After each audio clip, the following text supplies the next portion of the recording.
Hi everyone. In the last video we have discussed about to be the administration of the Akbar. हम लोग last video में discuss किए थे किस चीज के बारे में कि अकबर का जो एडमिनिस्ट्रेशन था उस चीज के बारे में। और basically on that time the administration of the Akbar was divided into the four provinces. कहते हैं कि चार पार्ट में ना खास करके एडमिनिस्ट्रेशन जो था वो अकबर का वो डिवाइड किया गया था। Number 1 was the central, second one was the provincial, third one was the revenue and the fourth one was the army. ये चार जो पार्ट था ना एडमिनिस्ट्रेशन का उसमें हम लोगों ने क्या किया था तो एक तरह से डिस्कस किया था। आज जो हम लोग डिस्कस करने जा रहे हैं point that is about to be the religious policy of Akbar. ये अकबर के जो थे ना वो रिलीजियस पॉलिसी क्या थी, कैसे ये सबको लेकर के एक साथ चलना चाहते थे, बाद में इस रिलीजन का क्या हुआ नहीं हुआ, ये सारा का सारा पॉइंट्स हम लोग जो है ना इसमें डिस्कस करेंगे। Now we know that the Akbar realise that to be the establish a strong empire to be had again to be the contributions of his Hindu subject and who were into be the majority। कहते हैं कि उस समय में अगर हम लोग देखें ना तो अकबर ने एक रियलाइज किया था कि अगर हम अपने लार्ज एम्पायर को आगे बढ़ाएंगे ना तो इसमें हिंदू की कंट्रीब्यूशन का होना बहुत जरूरी है। और हिंदू का एक तरह से लेकर के चलना उनके लिए ये एक बड़ी बात थी, क्योंकि वो जानते थे कि हिंदू की जो मेजोरिटी थी ना उस समय में वो बहुत ज्यादा थी मुसलमानों की अपेक्षा, क्योंकि ये तो हिंदू राष्ट्र था उस समय में। तो कहने के लिए उन्होंने क्या किया कि हिंदू को कैसे लेकर के चले, अपना जो साम्राज्य था उसको और आगे और इसको स्ट्रॉन्ग कैसे बनाए। तो इसके लिए उन्होंने क्या किया तो खास करके जो हिंदू सब्जेक्ट वगैरह था उनको कॉन्फिडेंस में लेना चालू किए। So he followed a policy of the tolerance and the mutual coexistence. कहते कि इसके लिए उन्होंने क्या किया ना तो एक पॉलिसी चला। पॉलिसी क्या थी इनकी तो टॉलरेंस का और एक तरह से म्यूचुअल ये एग्जिस्टेंसेस का। तो अगर हम लोग यहाँ पर टॉलरेंस की बात करते हैं ना तो that means to be the ability, मतलब जिसकी जैसी एबिलिटी थी उसके हिसाब से वो अपना लेकर के चल रहे थे। किसी के ऊपर में कोई ज्यादा जोर नहीं था कि आप ये करो वो करो, ऐसी कोई बात नहीं थी। और एक तरह से ना म्यूचुअल जो हम लोग कहते हैं ना यहाँ पर में वो एक तरह से को एग्जिस्टेंस को लेकर के वो चल रहे थे। So he gave the equal to be the treatment to be the all his subject religion was a treated. कहते कि इसमें इन्होंने सारे सब्जेक्ट को एक तरह से इक्वल लेकर के चलने की कोशिश की है, जिसमें नाम आता आपका रिलीजन का भी।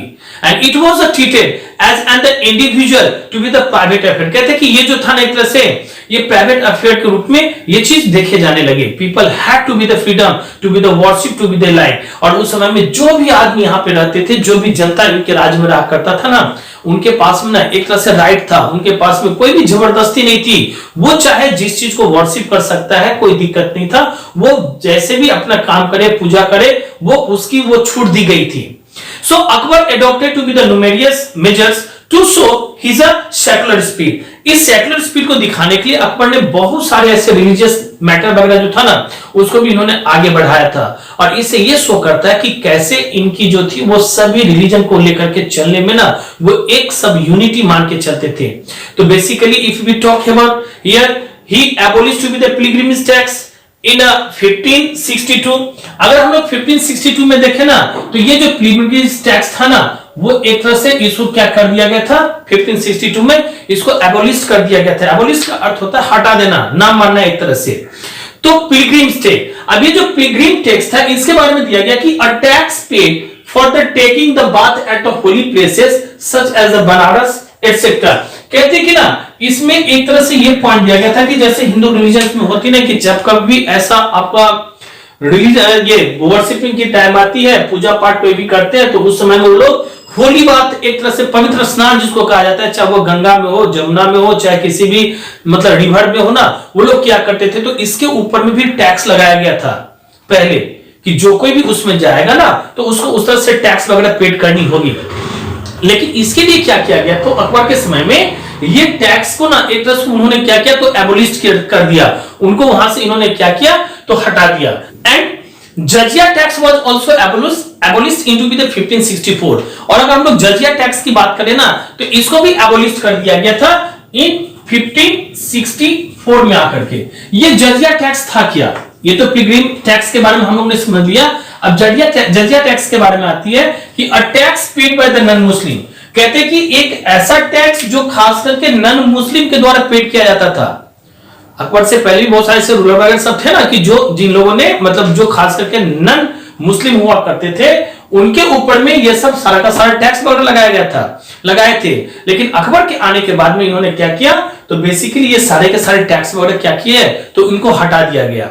नो, इसके बाद में अगला जो कदम था, तो इन्होंने क्या किया कि he establish the practice of the forcibly the conversion to be the prisoners of the war to be the Islam. कहते हैं कि उस समय में जब कभी भी लड़ाई के मैदान में अगर कोई भी मतलब सैनिक को पकड़ा जाता था ना, प्रिजनर को, जिसको जेल में रखा जाता था ना, उसको फोर्सिबली वो लोग क्या करते थे, तो इस्लाम रिलीजन कबूल करने के लिए ना, मनाने के लिए ना, फोर्सिबली वो लोग यूज करते थे। मतलब फोर्स के साथ उसको जबरदस्ती जो था वो इस्लाम रिलीजन में चेंज कर दिया जाता था। इस सिस्टम को भी इन्होंने एबोलिश कर दिया। And he allowed and the sometimes even the encourage, इन्होंने अलाउ किया, कभी कभी तो इन्होंने इनकरेज भी किया, किसके लिए, to the Hindus to build the temple, कि हिंदू जो है ना वो अपना टेम्पल बनाएंगे। और basically on that time he also give the grants to be the many temple, और बहुत सारे ऐसे टेम्पल्स वगैरह थे जिनको बनाने के लिए इन्होंने क्या किया था, तो ग्रांट्स वगैरह भी दी थी। कहते हैं ना कि एक तरह से पैसे देना जिससे कि मंदिर वगैरह बनाया जा सकता था। तो ऐसे ऐसे सपोर्ट भी अकबर के द्वारा किया गया था। Next point, Akbar participate in the Hindu festivals. इतना ही नहीं, अकबर जो थे वो पार्टिसिपेट करते थे हिंदू फेस्टिवल्स में। बेसिकली ऑन द होली की बात अगर हम लोग करें, किस किस का बात करें, तो ये होली की बात करें या फिर दिवाली की बात करें, ठीक है। और होली दिवाली के साथ साथ में रक्षाबंधन भी उस समय मनाया जाता था। तो रक्षाबंधन में भी ना वो एक तरह से क्या करते थे, तो जो हिंदू का रिलीजन होता था उसमें ये पार्टिसिपेट क्या करते थे, भाग लिया करते थे। इससे क्या था, तो हिंदू भी इनको ना अच्छे तरीके से मतलब समझने की कोशिश करते थे कि जो रूलर खास करके हिंदुओं के भी रिलीजन में और वर्शिपिंग में अगर पार्ट लेते हैं तो वो उनके लिए अच्छा है। इसलिए हिंदू ने भी इनको, बहुत सारे हिंदू ने भी इनको सपोर्ट किया था उस समय में। ये सारी की सारी पॉलिसी जो थी ना वो इनकी थी। एंड ही ऑल्सो गॉट, और इतना ही नहीं, इन्होंने और क्या किया, the holy books of the Hindu जो था ना उसको एक तरह से ट्रांसलेटेड इनटू द पर्शियन वगैरह में इन्होंने किया था। तो ये सारा का सारा रिलीजियस पॉलिसी थी अकबर की, कि किस तरह से वो अकबर जो था ना वो एक तरह से ये सब सारा का सारा रिलीजियस पॉलिसी को आगे बढ़ाएगा, उसको लेकर के चलेगा। समझ गए? तो ये सारा का सारा पॉइंट हम लोगों ने यहाँ पर में अकबर के रिलीजियस पॉलिसी के बारे में पढ़ा। अब जो नेक्स्ट पॉइंट हम लोग इसी में पढ़ेंगे, basically related with this chapter, that is the इबादत खाना। इसको क्या कहा गया था, इबादत खाना। इसी के बारे में हम लोग अब नेक्स्ट पॉइंट जो है ना वो पढ़ने के लिए जाएंगे। Basically we know that very well here Ibadat Khana was known as the hall of the worship. कहते हैं कि ये जो इबादत खाना था ना वो एक तरह से हॉल ऑफ वर्शिप के नाम से जाना जाता था। And it was made by Akbar. किसके द्वारा ये बनाया गया था, अकबर के द्वारा। कहां पर में, तो एट फतेहपुर सीकरी। कहां पे बनाया गया था ये चीज, आपका फतेहपुर सीकरी में इसको बनाया गया था। इसके पीछे भी कारण थी, आखिर अकबर ने क्यों ऐसा काम किया। तो basically he was interested in the learning and the different religion. ये जो थे ना वे एक तरह से ना बड़ा ही इंटरेस्टेड हुआ करते थे। किस चीज के लिए, तो जो भी लर्निंग हुआ करता था या फिर रिलीजन्स के बारे में डिफरेंट बारे में जानना होता था ना, तो इसमें ये बहुत ही इंटरेस्ट रखते थे। और इसीलिए इन्होंने क्या किया, तो इबादत खाना को बिल्ड किया था फतेहपुर सीकरी में। यही डिबेट्स, कहते हैं कि यहां पर में क्या होता था मालूम है, ये हेल्ड करते थे, डिबेट वगैरह करवाते थे। And the discussion with the religious teachers, जितने भी रिलीजियस टीचर्स होते थे ना उन लोगों के साथ में यहां पर में एक तरह से मीटिंग हुआ करती थी, यहां पर में सभा हुआ करती थी, डिस्कशन होता था, डिबेट होती थी। सारी रिलीजियंस वाले जितने भी और रिलीजियंस उस समय में चलते थे ना, सभी के टीचर्स यहां पर आते थे, रिलीजियस टीचर्स आते थे और सभी अपने अपने धर्मों को लेकर के एक तरह से यहां पर में व्याख्या करते थे, सब चीज को समझाते थे। और अकबर भी एक तरह से इंटरेस्ट हो करके ये सब चीज को सीखने की कोशिश करते थे, समझने की कोशिश करते थे। इसीलिए इबादत खाना बनाया गया। नेक्स्ट पॉइंट जो अब हम लोग डिस्कस करेंगे दैट इज ताहुद इलाही, या फिर जिसको ना एक तरह से दीन इलाही का नाम दिया गया। ताहिद इलाही और द दीन इलाही, जिसको हम लोग यहां पर मैं कहने के लिए जा रहे हैं, तो इट बस नॉट अ न्यू रिलीजन। ये एक तरह से नया रिलीजन बनाया गया था वैसे, लेकिन ये था नहीं कोई चीज बोल करके ऐसा। और ये बनाया गया था आपको अकबर के द्वारा उस समय में। क्यों बनाया गया था, क्या था, ये नहीं था, ये सब सारी चीजों के बारे में हम लोग अब इसी पॉइंट में खास करके मतलब डिस्कस करेंगे कि क्या था ये। तो Akbar believe that the all the religion preach, इन्होंने क्या बिलीव किया था कि जितने सारे रिलीजन है ना, that preach the message of the love, respect and the peace. वो एक ही चीज बिलीव करते थे कि जितने सारे रिलीजन है ना, ये रिलीजन एक ही चीज हमको समझाता है, और वो क्या है कि एक तरह से हमको बिलीव करना है, अपने लव में बिलीव करनी है, रिस्पेक्ट के बारे में और पीस के बारे में। ये सारा का सारा रिलीजन, जितने भी इस अर्थ के ऊपर में रिलीजन है ना, सब एक ही चीज हम लोग को सिखाते हैं, और यही वो चीज है, लव, रिस्पेक्ट और खास करके peace. He fell that also. ये इफ द कॉमन आइडियल्स, कहते हैं कि ये और चीज मतलब फेथ करते थे, बिलीव करते थे, क्या चीज, ये जो कॉमन एक तरह से ना आइडियल जो हुआ करता था ऑफ द और रिलीजन्स का, जितने भी सारे रिलीजन्स उसमें, so could be the combined to form a new creed. और एक तरह से ना ये अगर एक तरह से फॉर्म हो जाए, कंबाइंड हो जाए, तो वहां पर में एक new form of a new creed निकलेगा, मतलब एक नया सा फेथ। क्रीड का मतलब हमने दिया इसमें फेथ, वो एक तरह से एक नई सी फेथ होगी सभी के अंदर में। The people of the empire would beneficial the greatly from to be the, और जितने भी सारे पीपल होंगे ना इस एम्पायर के, उन सभी को एक तरह से इनका क्या होगा, तो बेनिफिट मिलेगा, इसका फायदा मिलेगा। किस चीज को लेकर के, तो ये रिलीजन को लेकर के, अगर सब एक तरह से एक ही रिलीजन को माने तो। And so therefore he suggested, और तभी इन्होंने सजेस्ट किया था इस बात को कि a religious path called to be the Din Ilahi, जिसका नाम क्या रखा गया, दीन इलाही।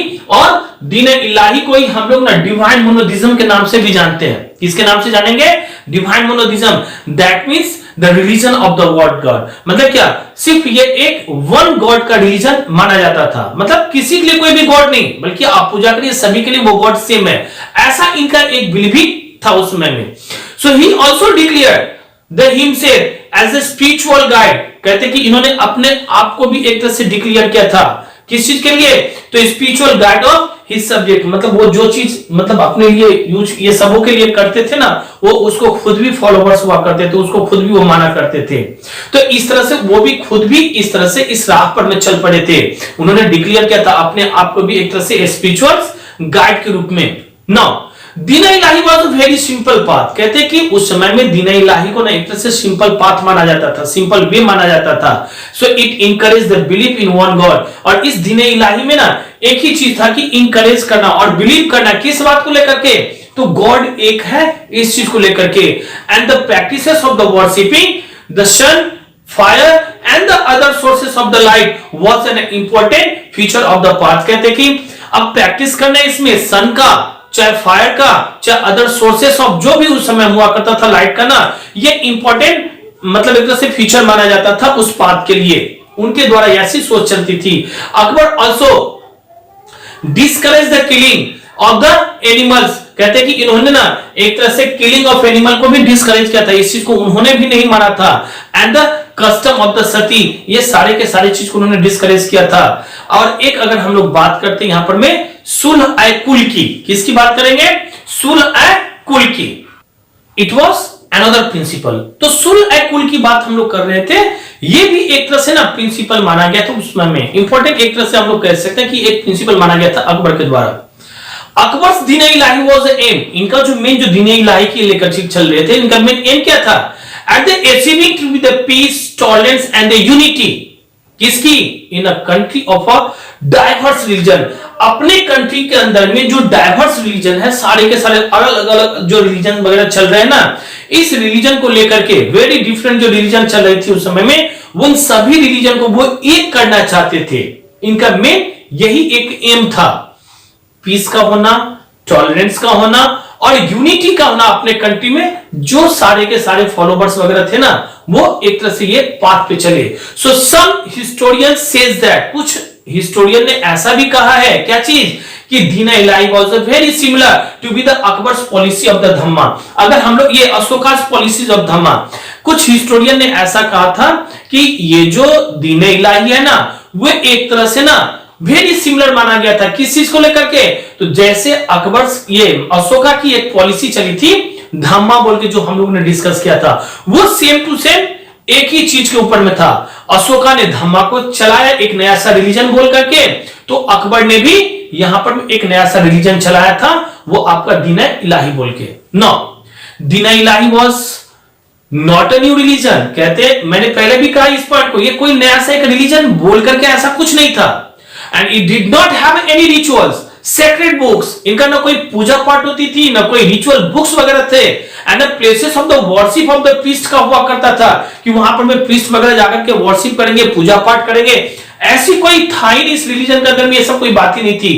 And it was only a code of the moral conduct. कहा जाता है कि ये एक तरह से ना मॉरल कंडक्ट के रूप में जाना जाता था। ये कोई ऐसा रूल्स या ऐसा कोई पूजा या कोई ऐसा रिलीजन बोल के नहीं था, वो रूल मॉरल ऑफ कंडक्ट के रूप में जाना जाता था।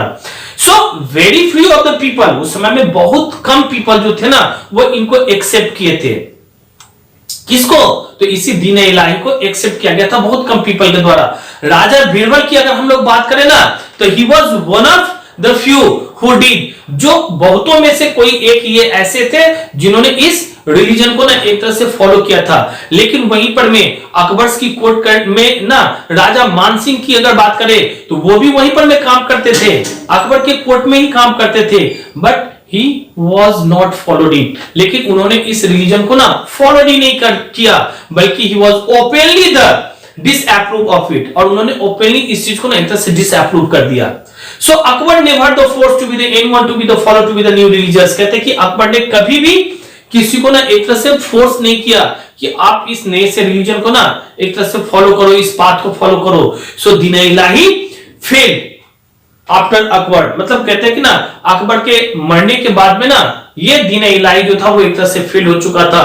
So Akbar secular ideas were the followed by his son Jahangir, कहते हैं कि अकबर का जो सेक्युलर आइडिया वगैरह जो था ना ये बाद में जो था वो इनके बेटे जहांगीर के द्वारा फॉलो किया गया। ओके।